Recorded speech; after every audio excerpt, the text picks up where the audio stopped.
The Tish boys are locked in. 7 p.m. The red brick alley behind the library. Act scared, bitch. I stared at the glowing screen of my phone, the text message from my best friend, glaring back at me like an indictment. My thumb hovered over the keyboard, hesitating. A heavy knot of guilt twisted in my stomach, warring with a desperate bubbling anticipation. I took a deep breath, letting the scent of roasting coffee beans and sizzling bacon ground me, and quickly typed back, "Got it. If they ruin this, I am taking it out on you." I shoved the phone deep into the pocket of my oversized sweater just as the kitchen door pushed open. "Who are you texting so early?" Logan's voice was a low morning gravel rumble that sent an entirely unhelpful shiver down my spine. He stood in the doorway of our Brooklyn brownstone kitchen, casually devastating in nothing but a pair of gray sweatpants that hung low on his hips. His dark hair was messy, sticking up at odd angles, and his broad architect's shoulders practically filled the doorframe. But it was his scent that always hit me first, a rich, intoxicating wave of dark cedar and wood smoke that made my omega instincts want to curl up at his feet and purr. I forced a sweet, innocent smile onto my face, widening my eyes just a fraction. It was a practiced expression honed over 2 years of living together. Just the library manager. I lied smoothly, my voice soft and deliberately lacking its usual Brooklyn edge, reminding me about the new shipment of history books today. Logan frowned, his thick eyebrows drawing together. He walked over to the stove. His large, capable hands. I spent an embarrassing amount of time thinking about taking over the spatula I had abandoned. "You should not be lifting heavy boxes, Caleb. You are too small for that. I can swing by the NYU library after my studio class and help you." "I will be fine, Logan," I said softly, stepping closer to him to grab a mug. I brushed my arm against his bicep, pretending it was an accident. The contact sent a jolt of electricity straight to my chest. "I have student assistants for the heavy lifting." The truth was, I could easily haul 3 boxes of hardcover encyclopedias up a flight of stairs without breaking a sweat. Growing up, navigating the foster system in the rougher parts of New York had not exactly afforded me the luxury of being a delicate, fragile flower. I was fiercely independent, resourceful, and possessed a temper that could rival a street cat's. But Logan did not know that, or rather, I never let him see it. From the day we moved into this apartment, I realized something fundamental about my alpha roommate. He suffered from a terminal case of savior complex. Logan was fiercely protective, a stoic guardian who thrived on feeling needed. The few times I had tried to handle a broken sink or a flat tire on my own, he had looked so genuinely distressed, so strangely lost that I had immediately course-corrected. So I became his fragile omega. I let him open jars for me. I let him walk me home when it was dark. I let him cook me breakfast, wrap me in blankets, and scold me for not wearing a thick enough coat in the winter. I hid my true capable self behind a veil of soft smiles and sweet pheromones, honey and vanilla, perfectly pleasant, perfectly non-threatening. It was a suffocatingly perfect life. We were seamlessly woven into each other's routines. I was hopelessly deeply in love with him, and yet for 2 agonizing years we were firmly stuck in the good roommate zone. He was a brick wall of chivalry, refusing to cross the line because he probably thought I was too delicate to handle a real raw alpha. Well, I was done waiting. If he needed a damsel in distress to finally snap out of his noble restraint and claim what was his, I was going to give him an Oscar-worthy performance. "Just be careful," Logan said, pulling me out of my thoughts. He plated the eggs and slid them across the island toward me. His dark eyes locked onto mine, intense and searching.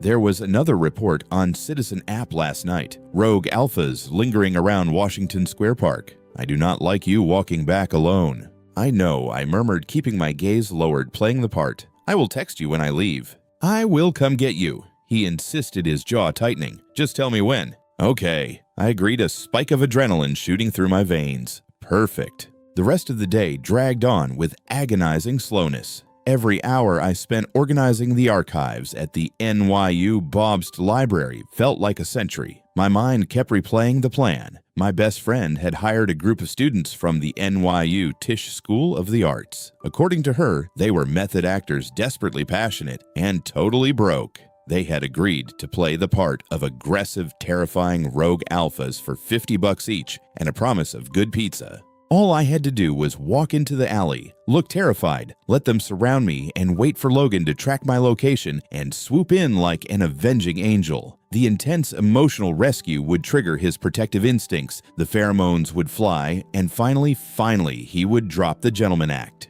At 6:45 p.m., I clocked out.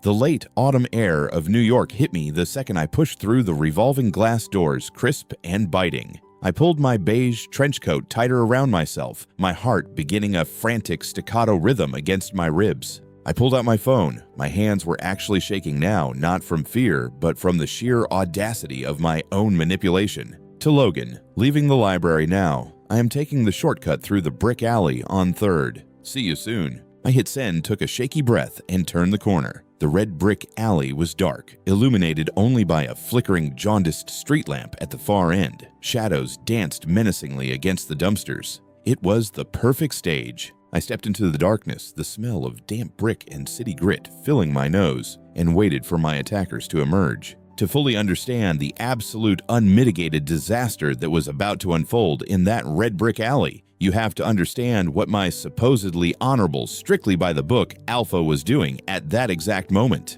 I would not uncover the full extent of his treachery until much later, after the shouting, the pheromone explosion, and the most spectacular, life-altering night of my existence. But looking back, I realize we were both playing a deeply stupid, highly coordinated game of romantic four-dimensional chess. While I was shivering next to a dumpster, mentally rehearsing my best fragile Omega whimper, Logan was pacing the hardwood floor of his architecture studio at NYU. He was not casually packing up his drafting tools like a normal student. He was stalking back and forth like a caged predator, his eyes glued to the glowing blue dot on his phone screen, my location on the Find My Friends application. Because as it turned out, Logan was just as sick and tired of the good roommate charade as I was.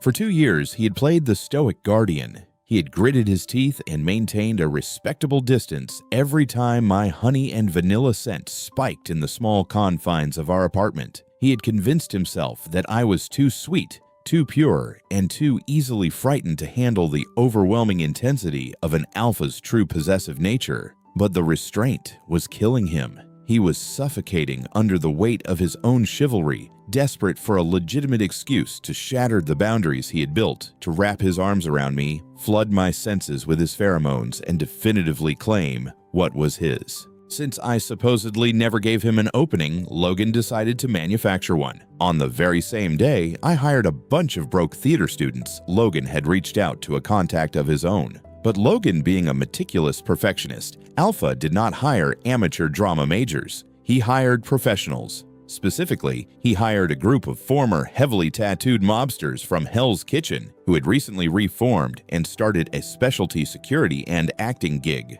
They were the real deal. They even had a printed faux threat service contract. They guaranteed absolute safety, promised a strict no physical contact, menacing aura-only policy, and hilariously enough committed to issuing a red tax invoice for the service. Logan had paid a premium for the hero rescue package. His plan was a mirror image of mine. Let the hired thugs corner me just enough to make me seek comfort, swoop in right on time, scare them off with a terrifying display of alpha dominance, and then finally hold his trembling Omega in his arms, using the adrenaline of the moment to confess his feelings. But pulling off a fake rescue required flawless timing. Standing in his studio, Logan watched my blue dot move away from the Bob's library. His jaw was clenched so tight it must have ached. He had to calculate the exact distance and speed. If he arrived too early, he would interrupt the setup and ruin the illusion. If he arrived even 30 seconds too late, he risked letting me feel genuine, paralyzing fear. A thought that made his own dark cedar into woodsmoke pheromones turn sharp and violent with distress. When my text message pinged on his screen saying, "Leaving the library now," I am taking the shortcut through the brick alley on 3rd. See you soon. Logan did not just leave the studio, he bolted. He abandoned his intricately detailed architectural models. He left his expensive drafting pens scattered on the desk. The calm, collected university senior vanished, replaced entirely by a driven, single-minded alpha on a mission. He burst out of the building and hit the pavement of Greenwich Village running.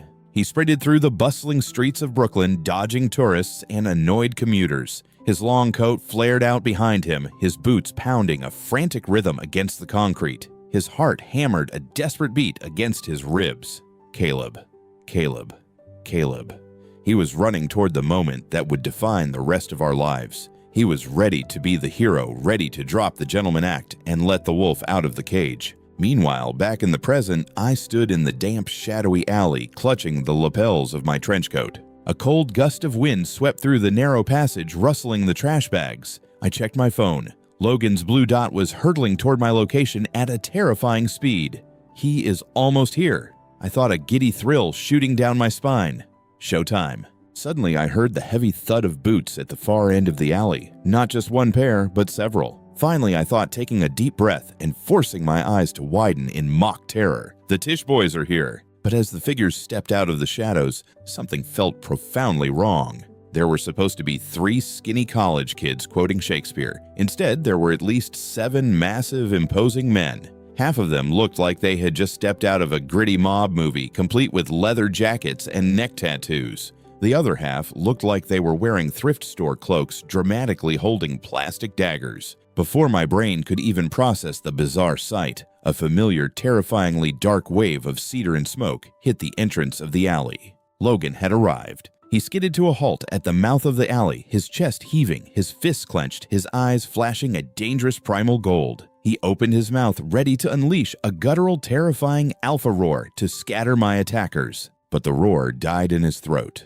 Logan froze, his murderous glare morphing into a look of absolute, unadulterated bewilderment as he took in the chaotic, utterly nonsensical circus unfolding in front of me. I pressed my back against the damp, freezing brick wall of the alley, my heart hammering a frantic, erratic beat against my ribs. At the entrance of the alley, Logan was a terrifying silhouette of pure, unadulterated alpha rage. The street lamp backlit him, casting long, menacing shadows. His pheromones hit the narrow space like a physical shockwave, dark cedar and burning wood smoke, sharp, suffocating, and dripping with murderous intent. He looked ready to tear someone limb from limb. This was it. This was the moment of raw, primal rescue I had orchestrated. There was just one massive, glaring problem. The attackers surrounding me were not attacking. They were having a mild turf war. The silence that followed Logan's dramatic entrance was not the terrified hush of predators caught by a bigger predator. It was the deeply awkward, confused silence of a double-booked conference room. Hark! A skinny kid wearing a thrift store trench coat and a fake drawn-on facial scar suddenly stepped forward. He brandished a plastic dagger with theatrical flair. Stand back, foul alpha. This delicate, trembling creature is ours to torment. The shadows of the night claim him. I close my eyes. Oh God, the Tish kids. Next to the theatrical student, a massive barrel-chested man with a bulldog tattooed on his thick neck, who looked like he had spent a solid decade in a maximum security prison, slowly blinked. He looked at the skinny kid, then at me, and finally at Logan. "Excuse me, kid, what are you doing?" the tattooed giant asked. His voice was shockingly polite, lacking any theatrical malice. "This is a closed work site. We have a booking." The theater kid, whose name I vaguely remembered, was Timothy, scoffed, tossing an imaginary cape over his shoulder. "We are the hired rogues. We are the masters of fear. We were promised $50 each and 2 large pies from Joe's Pizza to menace this blonde Omega. $50 and pizza." The tattooed giant looked genuinely offended. He adjusted the collar of his very real, very expensive leather jacket. "We are licensed bonded contractors from Hell's Kitchen Specialty Security. We have a 7 o'clock appointment to execute a non-contact menacing aura procedure. You are violating our perimeter, kid. Step aside before you get hurt." I wanted the earth to open up and swallow me whole. The gritty, romantic rescue I had envisioned had somehow turned into a bizarre union dispute between Broadway hopefuls and reformed mobsters. I risked a glance at Logan. He was frozen. The feral eye, glowing, chest-heaving alpha stance was slowly dissolving into a posture of complete and utter bewilderment. His dominant, suffocating pheromones literally dialed back, replaced by the scent of pure, unadulterated confusion. "What?" Logan's voice cracked slightly, losing its deep, guttural growl. "What the hell's going on here?" The tattooed giant, the actual mobster Logan had hired, stepped forward, his hands raised placatingly. He reached inside his leather jacket. For a split second, I thought he was going to pull out a gun. Instead, he pulled out a neon green plastic clipboard. "Hey buddy, you are the client, right? The guy who paid the deposit, Logan." The giant tapped a pen against the clipboard. "I am Bruno. Look, we were just about to do the cornering maneuver exactly as specified in Section 3 of our agreement, but these live-action role players crashed the set. Do you want me to throw them in the dumpster, or should we just reschedule? I cannot guarantee maximum emotional impact with these clowns," quoting Shakespeare in the background.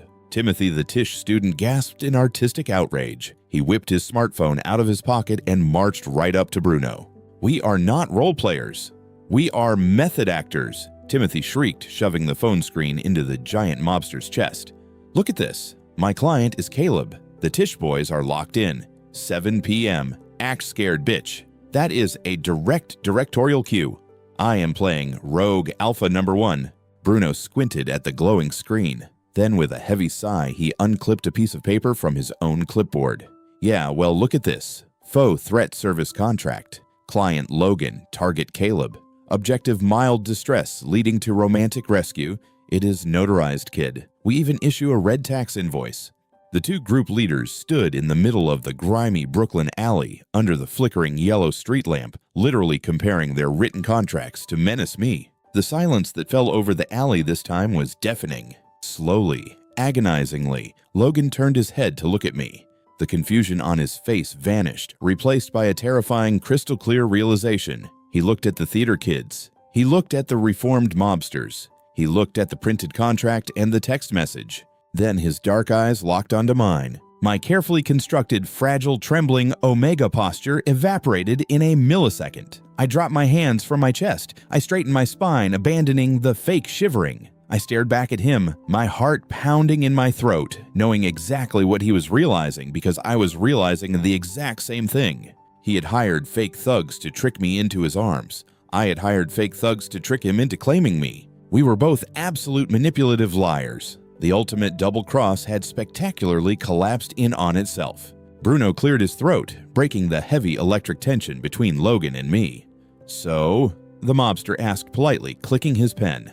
"Do you guys still want us to growl, or should we just leave the invoice on the dumpster?" "Just leave the invoice," Logan gritted out, dragging a heavy hand down his face. He sounded like a man who had just watched his entire life flash before his eyes and realized it was a sitcom. He pulled a thick money clip from his pocket, peeled off a stack of bills, and shoved them into Bruno's massive chest. Meanwhile, I furiously dug into my coat pocket, retrieved 3 crumpled $50 bills, and practically threw them at Timothy. "Get out!" I hissed, my face burning so hot I was surprised the damp alley walls were not steaming. "Both groups, now!" The reformed mobsters and the theater kids did not need to be told twice. They grabbed their respective clipboards and plastic daggers and scrambled out of the alley, their footsteps fading into the chaotic hum of the Brooklyn streets. And then there were 2. The silence that descended upon the narrow brick-lined space was suffocating. The only sound was the harsh, erratic buzzing of the jaundiced street lamp above us. Logan stood about 10 feet away, staring at me. I stared back. The gig was up. The carefully constructed 2-year-long performance was lying in shattered pieces on the dirty asphalt. "You," Logan started, his voice a low, dangerous rumble, "hired theater students to mug you. And you." I fired right back, instantly dropping the soft, breathy register I usually used with him, hired actual ex-convicts to threaten me. I did not cower. I did not widen my eyes or try to make myself look smaller. I squared my shoulders, lifting my chin defiantly. The fragile, delicate omega facade completely melted away, revealing the tough, foul-mouthed kid who had survived the New York foster system. "I cannot believe you," I yelled, stepping toward him, jabbing an accusing finger in the air. "You manipulative, overbearing control freak. You orchestrated a fake assault just so you could swoop in and play the big heroic alpha. Are you out of your mind, Logan? Me, I am the manipulative one." Logan closed the distance between us in 2 long strides, his towering frame looming over me. But I did not back down an inch. "You have been playing a helpless damsel for 2 damn years, Caleb. You let me open jars for you. You let me carry your groceries. You probably could have bench pressed those theater kids, could you not? I had to." I shouted, the frustration of 2 years of unrequited agonizing pining boiling over. "Because you have a terminal savior complex. If I did not act like a porcelain doll, you would not know what to do with yourself. I was trying to force you to stop being my noble roommate and actually look at me. I have never stopped looking at you." Logan roared back, his composure utterly shattered. "Every single day is torture. I kept my distance because I thought you were too sweet, too pure for how badly I wanted to tear this place apart and claim you." The raw, explosive honesty hit the damp air like a physical blow. We were both breathing heavily, our chests heaving, standing mere inches apart. The anger was intoxicating, but beneath it, the desperate, unyielding love we had both been hiding was finally exposed. And with that absolute emotional release, my biology decided it was done pretending too. For 2 years, I had artificially sweetened my scent, forcing my pheromones to project a mild, harmless honey and vanilla. But right now, standing toe-to-toe with the furious alpha, I was madly in love with my true scent, broke free. The sweet vanilla burned away entirely. In its place, a sharp, intoxicating wave of spicy bourbon laced with raw, unrefined honey flooded the alleyway. It was an aggressive, provocative, deeply sensual scent, the true essence of an Omega who was strong, defiant, and demanding to be matched. Logan stopped dead. The tirade he was about to unleash died in his throat. He froze, his broad shoulders tensing so violently, I heard his leather jacket creak. His nostrils flared, pulling in the heavy, intoxicating aroma of my true pheromones. "Caleb," he choked out. A massive, violent shudder ran through his entire frame. The psychological shock of the argument, combined with the sudden overwhelming hit of a highly provocative Omega scent, completely bypassed his rational brain. It was like throwing a lit match into a powder keg. Before my very eyes, Logan's rigid control snapped. His eyes, usually a warm, dark brown, flashed to a brilliant molten gold. The ambient scent of dark cedar and wood smoke that always surrounded him suddenly turned feral, expanding into a suffocating, blazing wildfire that made my knees instantly weak. Oh God, I realized my breath catching in my throat. The rut. It triggered his rut. He did not speak. He could not. The civilized architect was gone, entirely consumed by the primal, possessive instincts of an alpha in an unexpected, full-blown rut. With a low, guttural growl that reverberated off the brick walls, Logan lunged. He grabbed my hips with bruising, desperate force, spinning us around and slamming my back against the hard brick wall. There were no fake attackers, no theatrical scripts, no holding back. He buried his face into the crook of my neck, inhaling my spicy bourbon scent like a starving man taking his first breath of oxygen. His hot, heavy breath scorched my skin, and as his molten gold eyes locked onto mine in the shadows, I knew exactly what was about to happen. The play acting was over. This was real raw and wonderfully dangerous. "We are not doing this behind a dumpster," I gasped, pressing both my hands flat against the solid heaving wall of his chest. Logan's teeth had just grazed the sensitive skin right over my pulse point, sending a jolt of pure white-hot electricity straight down to my toes. He let out a frustrated, chest-rattling growl, his massive hands gripping my hips tight enough to leave bruises. His eyes, completely devoid of the calm, calculating architect I knew, were glowing a feral molten gold in the shadows. He was completely out of his mind, high on the sudden influx of rut hormones and the aggressive, spicy bourbon scent I was practically pouring into the alleyway. "Logan, look at me," I commanded. I dropped the soft, breathy pitch I had used for 2 years and let my natural sharp Brooklyn edge slice through the heavy air. I said we are going home. For a terrifying second, I thought he might just ignore me and tear my clothes off, right there on the grimy asphalt. But the sharp tone of my real voice seemed to pierce through the thick haze of his instincts. He blinked, shaking his head like a wet dog, his breath coming in ragged, steaming pants. "Home," he rasped the word, sounding more like a bark. "Bring you home. Hide you." "Yeah, exactly. Let us go." I hooked his heavy, muscular arm over my shoulders and wrapped my arm around his thick waist. Getting a tall, wildly disoriented alpha out of an alley and down the streets of Brooklyn was not a task for the faint of heart. Logan was practically vibrating with pent-up aggressive energy. His body ran fever-hot, radiating a suffocating wave of dark cedar and burning wood smoke that made my own Omega biology scream at me to just submit and let him claim me. But I was too stubborn to lose my virginity in an alley that smelled faintly of stale pizza. The walk back to our brownstone was an agonizing, adrenaline-fueled blur. The crisp autumn wind whipped around us, but I was sweating under Logan's dead weight. He was not walking so much as stalking his heavy boots, dragging on the concrete. Every few steps, his predatory instincts would override his failing logic, and he would shove me into a brick facade or against a cold wrought iron fence, bearing his nose in my neck to inhale my scent. Mine. He kept slurring into my collarbone, his hot breath sending shivers down my spine. Bourbon sweet. Mine. Keep walking, you big idiot, I grunted, hauling him back to his feet. It was terrifying, honestly. The sheer terrifying strength of an alpha in rut was something omegas were warned about from childhood. Logan could have easily snapped me in half. And yet, as I supported his weight, feeling the frantic hammering beat of his heart against my side, I was not afraid. I realized with a sudden overwhelming clarity that I loved all of him. I loved the meticulous student who made me perfect coffee, and I loved this unhinged feral wolf who had hired mobsters just for an excuse to hold me. As we turned the corner onto our quiet tree-lined street, a man walking a golden retriever approached from the opposite direction. Logan stopped dead. His arm tightened around my waist like an iron vice, pulling me flush against his side. A low, terrifying snarl ripped from his throat, echoing loudly in the quiet night. The ambient scent of wood smoke suddenly turned sharp and suffocating, a clear biological threat display. The poor man's eyes widened in sheer terror, and he immediately dragged his dog across the street, practically jogging to get away from us. Okay, macho man, relax. It was just a golden retriever, I muttered, though a treacherous part of my omega brain purred in deep satisfaction at his ferocious protectiveness.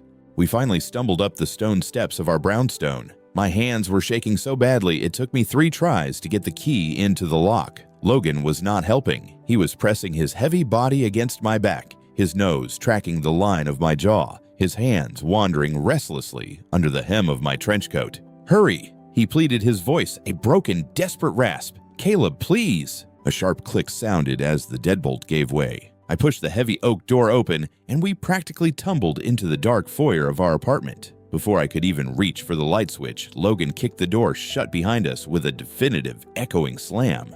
The outside world ceased to exist. The second the lock engaged, whatever microscopic thread of civilized restraint Logan had been clinging to completely snapped. He did not even give me a chance to take off my coat. He simply grabbed my waist, hoisted me off the ground as effortlessly as if I weighed nothing, and pinned me flat against the heavy wooden door, my legs instinctively wrapped around his waist to anchor myself. "Logan," I gasped. He framed my face with his large shaking hands, forcing me to look into those burning, feral gold eyes. He was fighting a losing battle against the rut, his chest heaving a desperate kind of agony, etching lines onto his handsome face. "Tell me," Logan demanded, his voice a rough, broken growl that vibrated straight through to my bones. "Before I completely lose my mind, tell me it was real, the argument, the scent, you." His thumbs stroked my cheekbones, his gaze boring into my soul. "Tell me you are not acting anymore. Tell me you are mine." I looked down at the alpha I had spent 2 years manipulating, hiding from, and desperately loving. I reached up, threading my fingers into his messy black hair, and pulled his face down to mine. "I am done acting," I whispered fiercely against his lips. "I am yours. Now do something about it." The permission shattered whatever fragile restraint Logan had left. He did not just kiss me, he devoured me. His mouth crashed down on mine, hot and desperate, tasting of mint and the wild, sharp tang of an alpha on the edge. I opened for him willingly, my tongue tangling with his, matching his frantic rhythm. For 2 years, I had imagined what it would be like to kiss him, but my fantasies had not come close to the raw, consuming fire of the real thing. He carried me down the dark hallway without breaking the kiss, his large hands gripping my thighs, holding me flush against his rigid body. We collided with the doorframe of his bedroom, but neither of us cared. He practically tossed me onto the center of his large, messy bed, following me down in the same breath. The heavy beige trench coat was the first casualty. Logan ripped it off my shoulders, his breathing ragged. But when he reached for the hem of my sweater, acting with the typical overbearing dominance of an alpha in rut, I decided to remind him exactly who he was dealing with. Instead of melting back into the pillows and playing the submissive role, I grabbed a fistful of his t-shirt, using my core strength to suddenly flip our positions. With a startled, breathless grunt, Logan found his back hitting the mattress with me straddling his hips. His golden eyes widened in shock, staring up at me as I casually pulled my sweater over my head and tossed it aside. "What is wrong, big guy?" I smirked, letting my true Brooklyn-edged voice purr. "Did you forget I am not actually a fragile flower? If you want me, you are going to have to keep up." A slow, devastatingly wicked smile spread across Logan's flushed face. The surprise in his eyes morphed into an intense, burning adoration. "God, you are going to be the death of me," he growled. In a flash of pure predatory speed, he flipped us again, pinning my wrists above my head with one massive hand. But his grip was careful, never bruising. Even completely consumed by his rut, his instinct to protect me warred beautifully with his instinct to claim. Clothes were discarded in a frantic, tangled mess. When we were finally skin to skin, the friction sent sparks flying through my nervous system. Logan's hands were everywhere, tracing the planes of my chest, my waist, my thighs, as if he was trying to memorize every inch of me by touch alone. He mapped my body with his mouth, kissing, biting, and licking his way down my skin, drawing out sounds I did not even know I could make. "You smell so good." He panted against my collarbone, his nose pressing deep into the scent gland there. Bourbon, spice, so beautiful, so strong, better than fake honey. I gasped, my hands tangling in his dark hair, arching my back into his touch. Logan let out a low, rumbling laugh that vibrated against my chest. He kissed his way up my neck, pausing just inches from my lips. "I love the honey, but I love this you so much more, even if you are a manipulative little liar who hired college kids to act like thugs." "Hey," I breathed, wrapping my legs tighter around his waist, pulling his hips flush against mine. "You hired Bruno the mobster. You have no high ground here, architect." I just wanted an excuse to hold you," he confessed, his voice dropping to a rough, vulnerable whisper that completely melted my heart. "I just wanted you." "You have me," I promised, pulling him down for another deep, searing kiss. "Take me, Logan, all of me." When we finally came together, the physical connection was blinding. I cried out, my nails digging into his broad shoulders as the reality of our closeness finally hit me. Logan froze, his entire body trembling with the effort to hold back his golden eyes, searching my face frantically for any sign of pain. "Caleb," he rasped, his jaw clenched tight. "Are you okay? Am I—" "Do not you dare stop," I commanded, pulling him down by the back of his neck. "Move, please." He let out a shuddering breath and began to move. It was a slow, agonizingly perfect rhythm that quickly escalated into a wild primal dance. The clash of our true natures, his protective, overwhelming alpha dominance, and my fierce, demanding omega resilience created a perfect, harmonious storm. We did not need to hold back.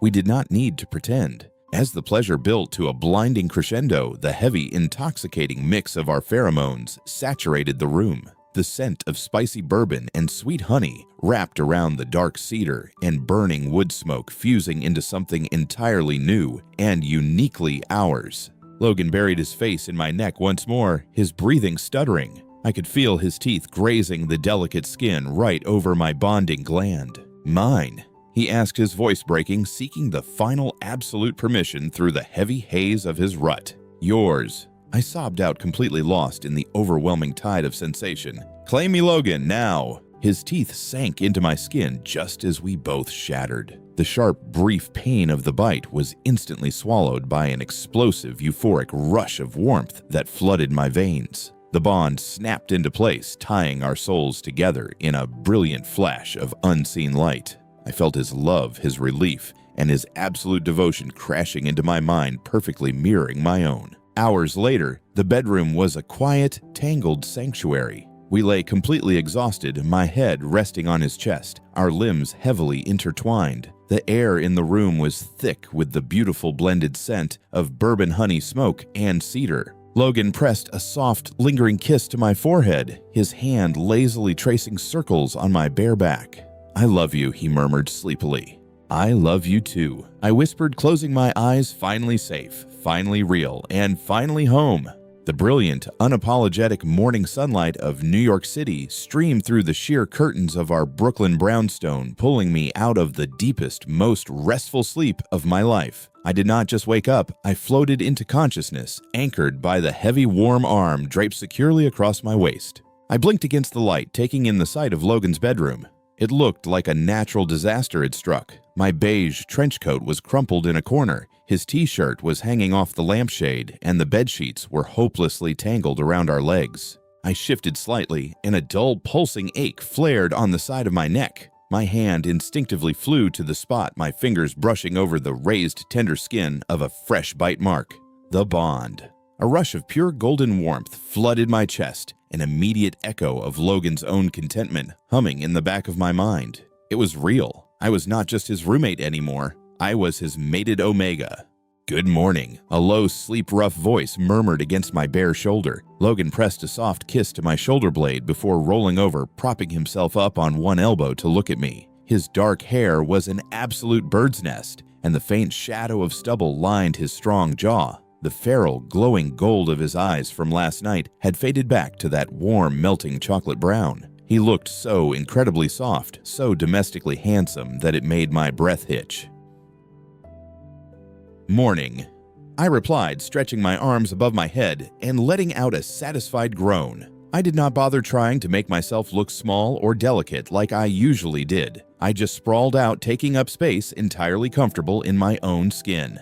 Logan watched me, a slow, amused smile tugging at the corners of his mouth. "You know," he rumbled, reaching out to trace the line of my collarbone. "Now that the gig is up, I am trying to process all the lies you have told me over the past 2 years. Did you actually need help opening that jar of marinara sauce last week?" I burst out laughing, swatting playfully at his chest. "Absolutely not. I loosened the lid before I handed it to you. You just looked so incredibly proud of yourself when it popped open, I did not have the heart to ruin it for you."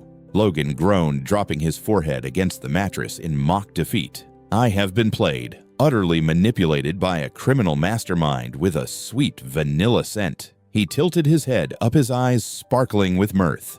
"And the heavy lifting, the boxes of books at the library. I have the upper body strength of a gymnast, Logan." I smirked, leaning in to nip lightly at his jaw. "I survived the foster system in Queens. I can probably carry you up a flight of stairs if I use proper form." "Oh, God." Logan laughed, pulling me flush against his chest and burying his face in my neck, inhaling the lingering scent of spicy bourbon and honey. "I am so completely in love with you, even if you are a terrifyingly capable con artist." "Takes one to know one, mister. I hired the mob for a meet cute," I retorted, tangling my fingers in his messy hair. We were just leaning in for a proper, breathless morning kiss when the serene quiet of the bedroom was violently interrupted. 2 sharp notification chimes rang simultaneously from the nightstands on either side of the bed. Logan sighed heavily, resting his forehead against mine. If that is the university administration about my architectural thesis, I am ignoring it. The chimes sounded again. "I think they are insistent," I mumbled reluctantly, untangling myself from his arms to reach for my phone on the floor. Logan grumbled but reached over to his own nightstand to grab his. I unlocked my screen and saw 2 bright green notifications from the Venmo application. I tapped them open, my eyes scanning the text. A bark of laughter escaped my lips. "What is it?" Logan asked, rubbing his eyes. "It is Timothy.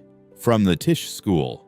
I giggled, reading the transaction request aloud. Requesting $150 for emotional trauma, outstanding acting services, and 3 large pepperoni pizzas. Postscript: your alpha has terrifying vibes. 5 stars, but never contacting you again.